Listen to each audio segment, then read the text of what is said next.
আসসালামু আলাইকুম রহমতুল্লাহি ওবারাকাতুহু।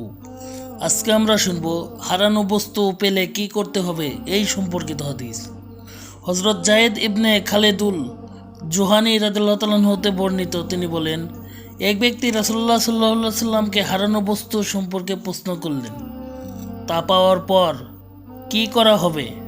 উত্তরে রাসূল পাক সাল্লাল্লাহু আলাইহি সাল্লাম বললেন, উক্ত বস্তুর মুখ বন্ধ অথবা লেবেল বা কভার ভালোভাবে চিনে লও, তারপর 1 বছর পর্যন্ত লোকদের জানাতে থাকো। যদি এর মধ্যে কেউ না আসে তাহলে উক্ত বস্তু দ্বারা তুমি উপকার গ্রহণ করো। যদি এরপর কেউ আসে তবে তুমি অনুরূপ বস্তু তাকে দিয়ে দাও। পুনরায় প্রশ্নকারী বললেন, হারানো উট পেলে কি করতে হবে?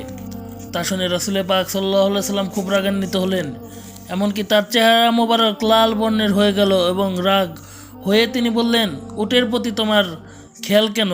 উক্ত উটের সাথে তার খাদ্য ও পানি আছে, সে পানির ঘাট চেনে এবং সে বৃক্ষ খেতে পারবে। তাকে তার অবস্থার উপর ছেড়ে দাও, তার মালিক অবশ্যই তাকে খোঁজ করে নিবে। অতঃপর সে ব্যক্তি প্রশ্ন করলেন, হারানো বকরির কি হুকুম? উত্তরে রাসূল পাক সাল্লাল্লাহু আলাইহি সাল্লাম বললেন, তা তোমার জন্যে অথবা তোমার ভাইয়ের জন্যে অথবা চিতাবাঘের জন্যে, অর্থাৎ হারানো বকরি পাওয়া গেলে তা ব্যবহার করা যাবে।